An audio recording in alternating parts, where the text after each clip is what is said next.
How's it going, everyone? It's Juan here from SwitchWatch. I've got another indie review today, a game called Aperion Cyberstorm provided by Aperion Digital. So thank you to those guys. Let's get into this one and see if it's worth your hard-earned cash. Let's get into it.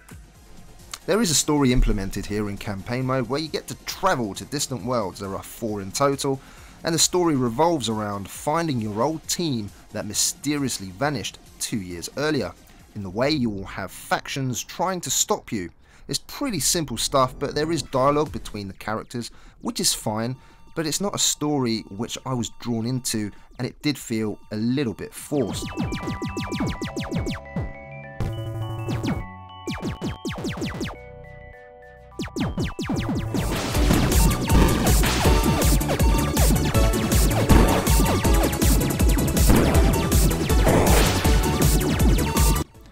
In terms of audio, the more I played Aperion Cyberstorm, the more I enjoyed the music in it. The tracks chosen suit this game perfectly, in my opinion. I especially enjoyed the change up in the campaign mode. Whilst exploring some of the narrow corridors, the music is more subtle and melodic. But as soon as you reach one of the bigger rooms, all hell breaks loose, and it's like you've just entered into a rave. Some quality house music had me tapping to the beat whilst blasting enemies away. Some of the explosion sounds are not the best you'll ever hear, and that laser blaster of yours is going to get a little bit irritating after a while, but who cares when the music is this good. The music does a great job of making these battles feel intense, and I very much enjoyed those beats. The visuals here remind me a little of Tachyon Project, which is a game we reviewed recently. Here the craft are drawn out using neon colours which work well against the black backgrounds. The visual style is a simple one, and for anyone who judges games on visuals, this is not going to win any prizes or make you believe that there is a quality little game here on first inspection. The visuals work well because the colours can be deciphered really nicely by your brain. There's no massive mixture of colour here when everything on screen goes manic, which it often does. That's a criticism a lot of bullet hell games can suffer from.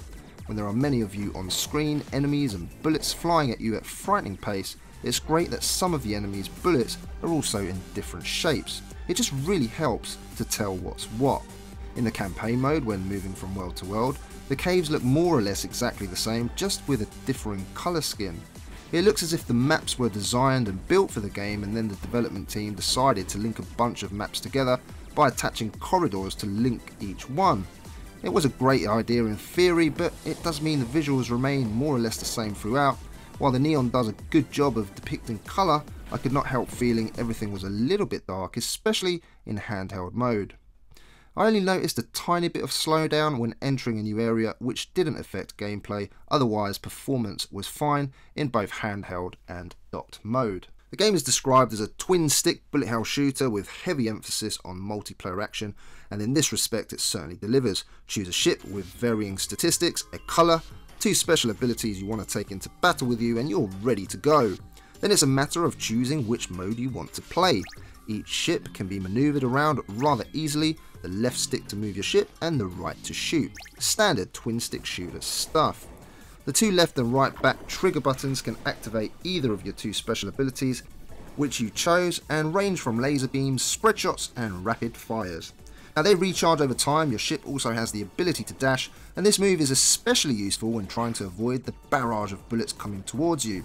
The development team have done a great job with the controls, everything feels responsive, but what I liked is even though it was a twin stick shooter and it requires both analog sticks, they were still able to implement single Joy-Con use. Instead of the second stick, the player needs to use the buttons to shoot in all 4 directions. The issue though is not being able to shoot diagonally, which is a disadvantage for the player that's using just one of the Joy-Cons. But at least the option is there, especially if 5 of you want to play together. There is also the use of HD rumble, which adds to the overall experience.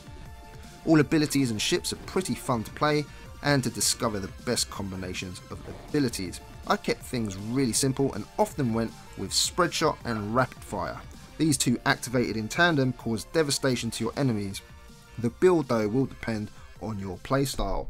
The campaign mode requires you to explore a number of maze-like caves linking to rooms, and in each you'll have to battle it out against an array of enemies. Each room gives you slightly different enemies to fight, and whether playing with friends or alone, it's fun for a while but gets rather repetitive quickly as there just isn't enough variety. The developers try to change things up somewhat as you get further by introducing differing objectives. For example, protecting a certain area from enemies, but really it amounts to killing everything in sight time and time again. I have to say, playing along with a friend is much more fun and engrossing. Something about achieving a common goal with someone else is rather compelling. However, for solo play, it didn't hold my attention. In campaign mode, you can unlock craft power-ups, which can be activated at the end of each section, and you can change up your build if you require at that point. You can upgrade your power-ups from collecting crystals, which can be found throughout and require shooting to break them off the walls upon which they are attached. It's also worth exploring as you can find unlockable craft in hidden areas. Once campaign mode is complete, you can unlock further tougher modes offering more challenge.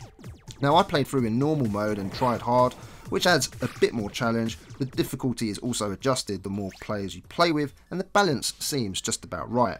Battle modes though is where it's at here, especially versus mode, as it allows you to customize the battles to your tastes.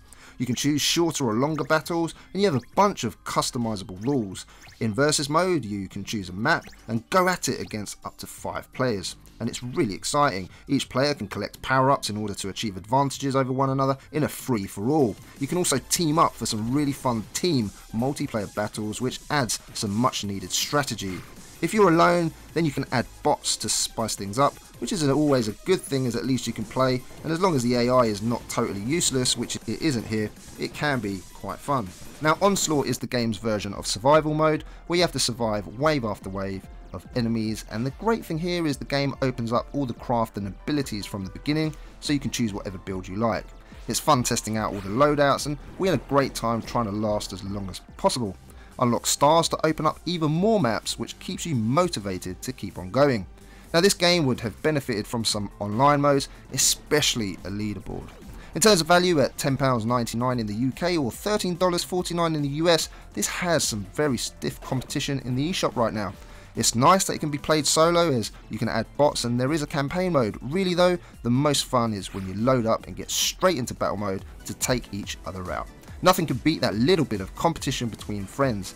If you can play with family and friends or even your partner, then I would say this is just about worth your hard-earned cash. There's also replayability if you want to collect all the collectibles in campaign mode.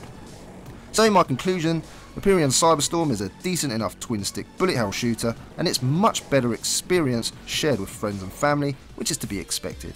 It's a game anyone can pick up and enjoy. Campaign mode though feels like it was a bit of an afterthought, and if you're looking for a solo experience, then of course there are better games out there. This though is the type of game I imagined the Switch being great for. A few friends, lots of unique ways to set up and play, blasting each other to smithereens. For that, it surely has a place in one's collection. A 7 out of 10. Now guys, if you enjoyed this review, really appreciate if you hit that thumbs up button. If you're a new watcher here, then why not consider subscribing to SwitchWatch, where you'll get great reviews from James, Jordan and myself. Leave me a comment down below, let me know your thoughts on this review, the game or any other Nintendo Switch game. My name's Juan Romero from SwitchWatch. Now I'm going to say guys, I'll see you on the next one. Take care.